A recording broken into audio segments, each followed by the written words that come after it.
Okay, in this segment, we'll talk about the fundamental objects in Euclidean spaces, along with the lecture on change of coordinates. This was a second lecture that was lost and is now being re-recorded after our quarter is over and there is no one in my audience and I'm just talking to the camera.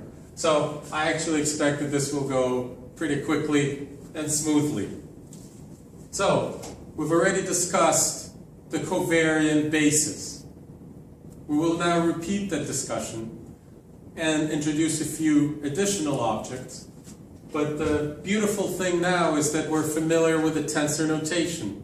So we're now able to talk about these objects in the tensor notation, which has many advantages for describing objects, especially differential objects in Euclidean spaces. So of course we'll start with a covariant basis. In fact, we'll take half a step back and start with the position vector R. And start with a position vector R. Now, a position vector R is an invariant geometric concept. It can be discussed without a reference to any coordinate system, that is its power. And the very fact that we can draw the position vector with respect to an arbitrary origin is descriptive of the fact that we're dealing with a Euclidean space. It is only possible in Euclidean spaces to talk about position vectors. On the surface of a sphere, which is not a Euclidean space, you would not be able to talk about straight vectors such as this one. Okay, so it's an invariant object. For every point in space, there is a position vector. So it is defined invariantly for any point in space. We will now introduce a coordinate system, Zi, whether it's in 1, 2, or 3 dimensions, Zi. And what happens now is that the position vector becomes a function of the position vectors, of the coordinates. And as we discussed before, the index of an argument is always suppressed. So this, in fact, reads R as a function of Z1, Z2, and maybe Z3 if it's in 3 dimensions. So R now becomes a function of Z. If an alternative coordinate system is introduced, Zi prime, then R will be an entirely different function of its coordinates, of its new coordinates. Okay, so now R, what used to be an invariant geometric object, is now a function of coordinates. And of course, what function it is depends on your choice of coordinates. It is not a kind of function that we could ever express, per se, as a mathematical expression, because there's really nothing to express it with respect to. There are no more fundamental objects with respect to which this vector could be expressed. So it's a function, not in the sense that it's an expression, such as cosine squared theta plus sine squared 2 theta, but that for every combination of the independent variables, coordinates, there corresponds a certain vector denoted by R. So now, of course, comes the covariant basis. It is also denoted with by the letter Z. So very many different things will be denoted by the letter Z. I'll go over here. Z. It is also a vector quantity, and of course there are 3 of them. In Cartesian, or 2. In Cartesian coordinates we can have dr dx, dr dy, dr dz, and that will give us I, j, and k, or z1, z2, z3. In affine coordinates, same thing. We could still call those variables x, y, and z. Find the 3 partial derivatives, dr dx, dr dy, dr dz. We'll get a non-orthogonal triplet I, j, k. Or you can denote them by z1, z2, z3. In cylindrical coordinates, we can have dr dx, dr dr, little r, dr d theta, dr dz. In spherical coordinates, we might have dr dr, dr d theta, dr d phi, and in all those cases you can denote them by z1, z2, z3. So that's the covariant basis.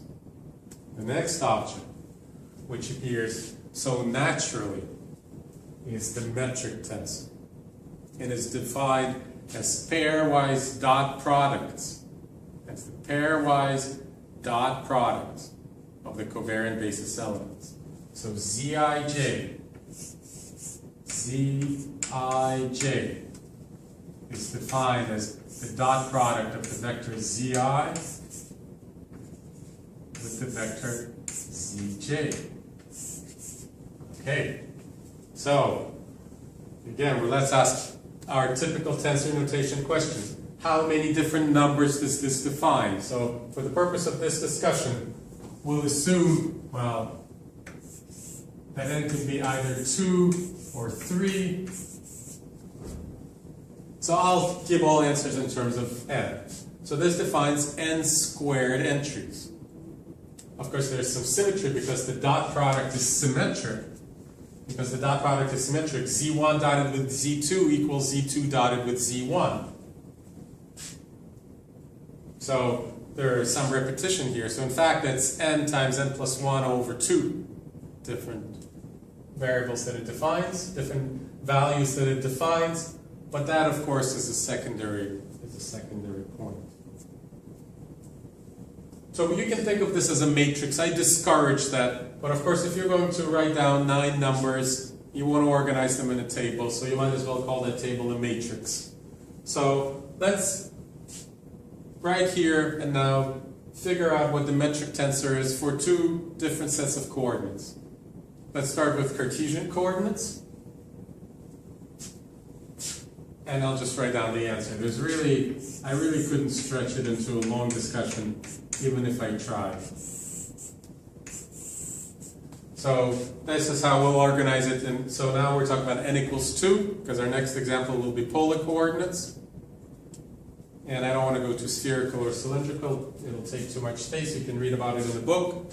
But in Cartesian coordinates,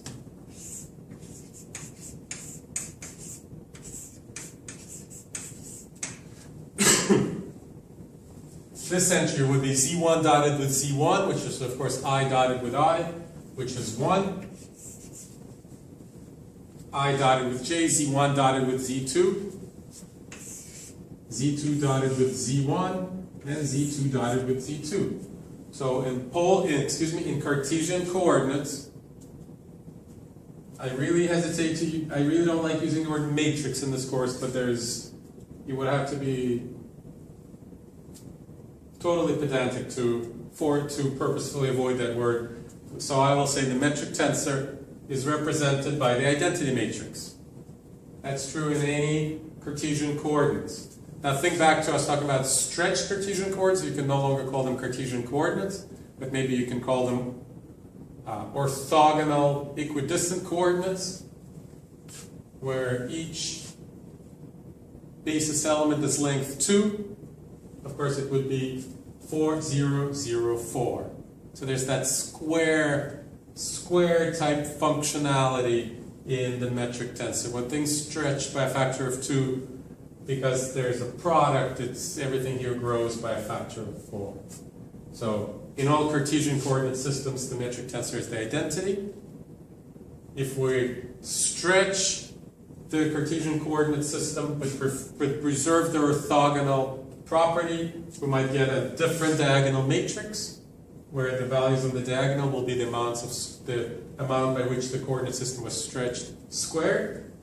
And in affine coordinate systems, this could be an arbitrary matrix, just depends on the arrangement of the coordinate lines. Depends on that triplet of basis vectors.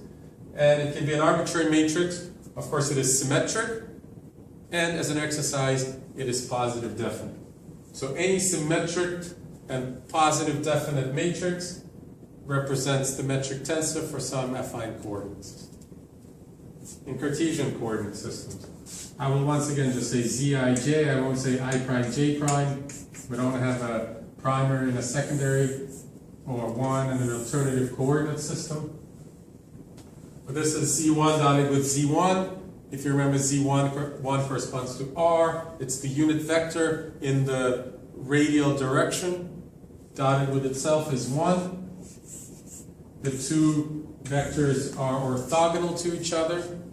And this is the one interesting entry. Of course, Z2 is dz d theta. E sub theta, I believe we denoted it. And its length was R. So this entry is R squared. And just to mention, if we went to polar coordinates, it would be 3 by 3 with an extra 1 on the diagonal, because dr dz is a unit vector pointing in the upward direction. And if we went to spherical coordinates, that's when things become a little bit more interesting. It's once again diagonal because it's another orthogonal coordinate system, but there is a third entry in the diagonal that's r squared sine theta. Very good.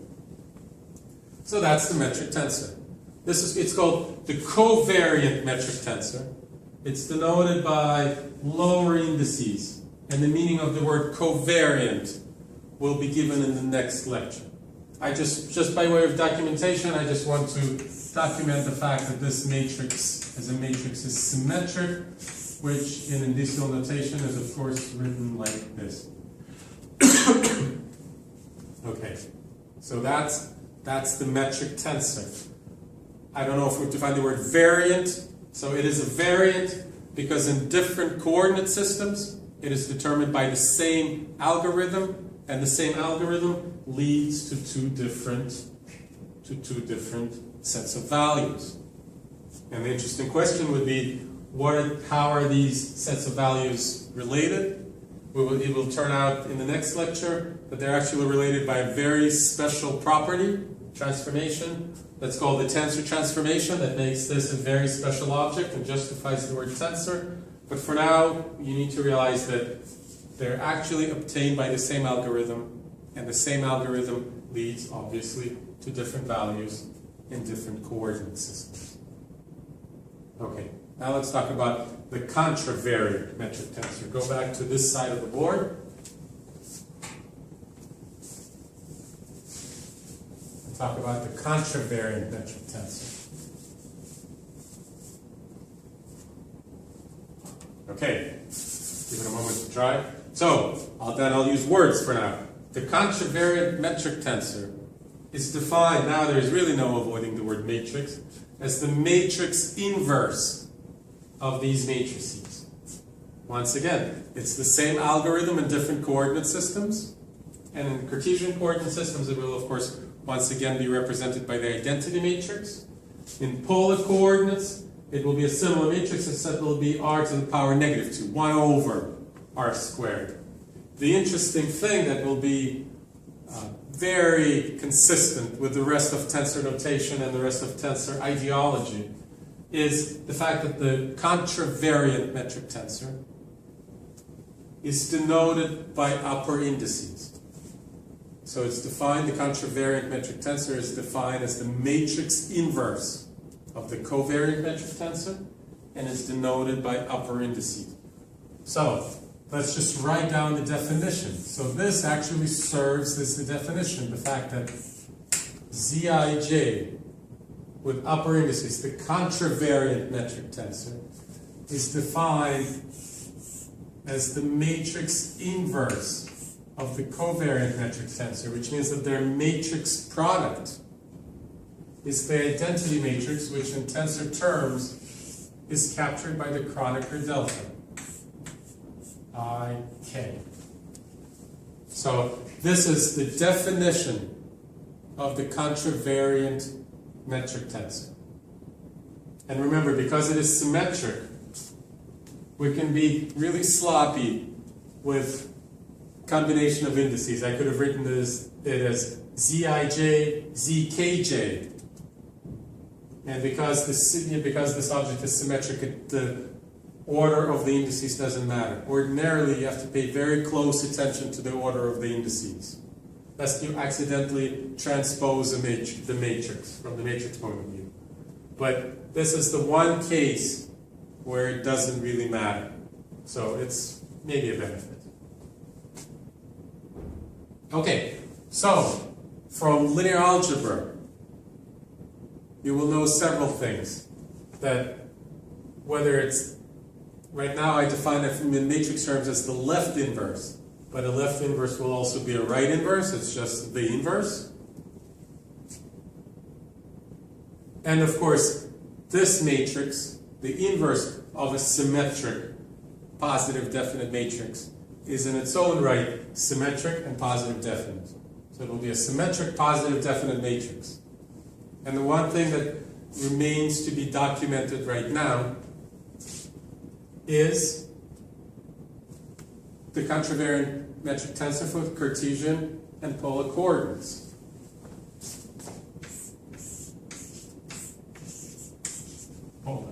So in Cartesian coordinate system, it's once again the identity matrix.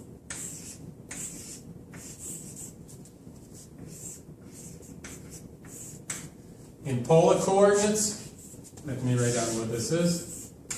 This is a matrix representation of the contravariant metric tensor. In polar coordinates, as we mentioned before, it is this matrix.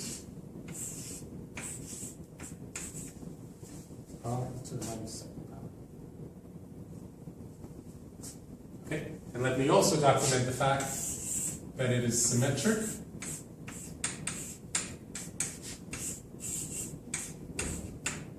And I'll leave it up to you to prove that it's positive definite. Okay, so this is the contravariant metric tensor.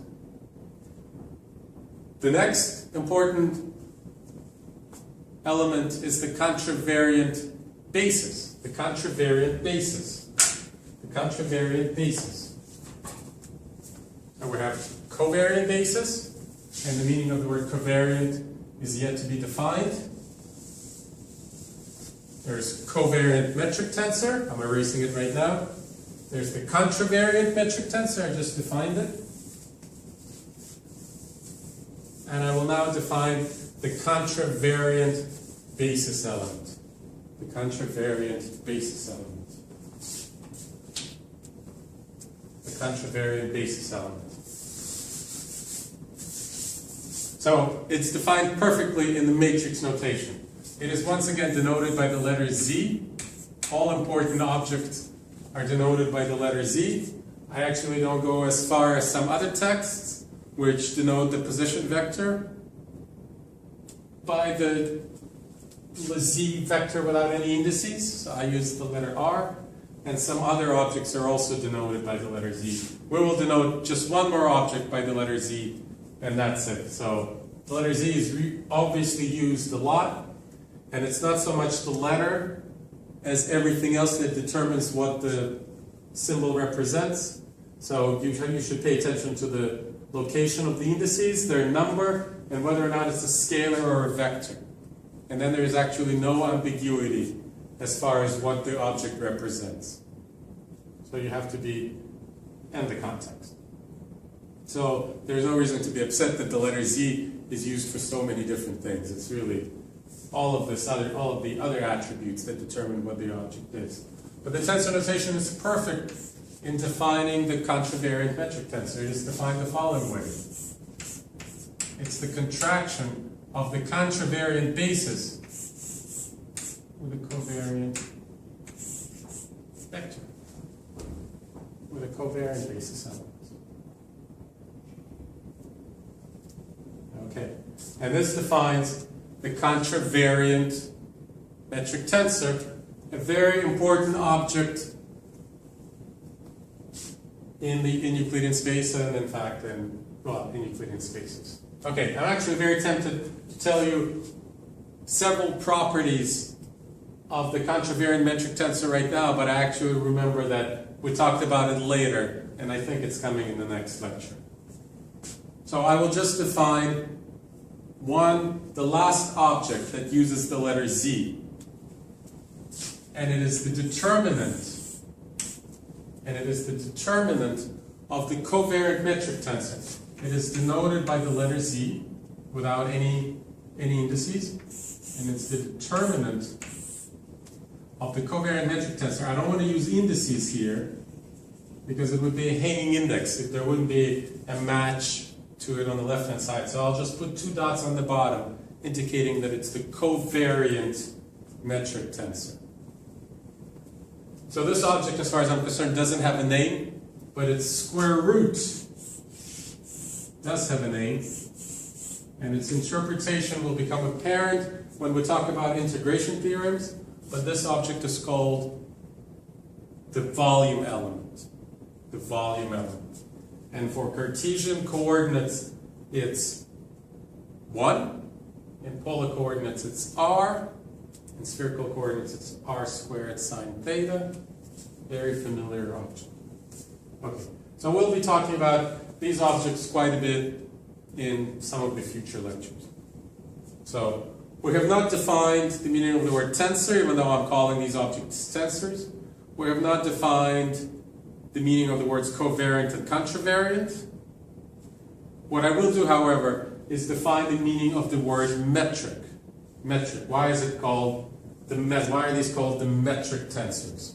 So here's why. That is because it has everything to do with inner products. And inner products are, of course, responsible for measuring distances. That's metric. And by the very definition, you might recognize the metric tensor as the gram matrix in linear algebra, also called the inner product matrix. And of course, that matrix is all about capturing the inner product with respect to a particular basis. So the metric tensor is all about capturing the inner product with respect to a particular basis. So suppose we have two vectors, u, I'm using capital letters, and v, u and v. We're not going to discuss their length individually, we'll just talk about the dot product of u and v. And what interests us, just as a reminder, in this course, the inner product is defined geometrically, the way it's usually done in physics context.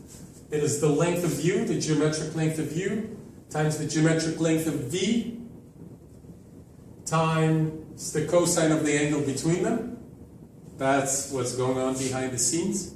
Our goal right now is to express this inner product in terms of the components of u and v.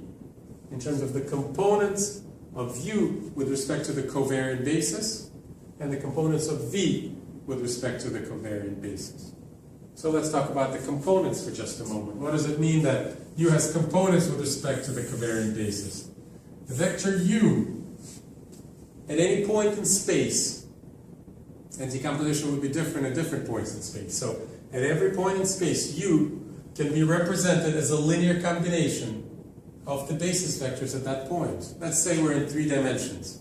So at any point, u can be represented as u1, z1, u1 being the component, plus u2, z2, plus u3, z3, u1, z1, z1, z in the sense of covariant basis. u1, z1, u1 the component, plus u2, z2, plus u3, z3. With the help of Einstein's notation, convention, this sum, linear combination, can be written beautifully as ui, zi. And of course, I have no choice but to place the index as an upper index, which very soon will have tremendous significance. Right now, it's just very nice to be able to invoke the Einstein convention. But in the next lecture on the tensor property, the placement of the index will indicate something very important about how the object transforms when there's a coordinate change. And similarly, v can be decomposed with respect to the same basis, and we'll end up with components vi, zi. I'll give you the name. These are called the contravariant components. Once again, the term contravariant will remain mysterious until the next lecture, but that's what they're called. And our goal is to express this inner product in terms of the components of the vector. Okay? It's actually very simple. I will move up. I will go from here back to here. And this will be a little bit of practice of the tensor notation. So I have to dot u and v. So u, we're just substituting equals ui zi. And we're going to dot it with v, which is vi zi. And I can't write vi zi here because I is already used for this summation. So I have to use a new letter. So that's element number one of the tensor notation. Sometimes you just have to use another letter when two separate objects are combined into the same product. So it would be nonsensical to write VI, ZI, because with the Einstein convention and just ambiguity as to which I means what. So we have to go to a new letter and say VJ, ZJ. Okay, we're actually not out of the woods yet. So with the tensor notation, you have already learned that the order of the object doesn't matter. It's one of the advantages of the tensor notation. If you look at it from the point of view of linear algebra and algebraic structures, you might say that it's a disadvantage of the tensor notation. You can look at it either way. Okay, so the order of the objects doesn't matter. The order of the contractions doesn't matter. All of that is described in great detail in the book. And as far as where the dot is, you just have to make sure it's between the two z's. So all the objects can float anywhere in this expression. But you must keep the dot between the two z's if you insist on the dot notation as opposed to parentheses with a comma. Then things become a little bit simpler to keep track of. But this is actually simple enough. This is not obvious that this dot can, with different interpretations, float in this expression any which way you want. But it is described in good detail in the book. So we will rewrite this expression. It's not necessary once you become comfortable with these computations. But until now, let me just write it as UI, VJ, ZI, dotted with ZJ. And of course we recognize the metric tensor because we have ZI dotted with ZJ. So the whole expression, let's go back to here, and things will line up nicely.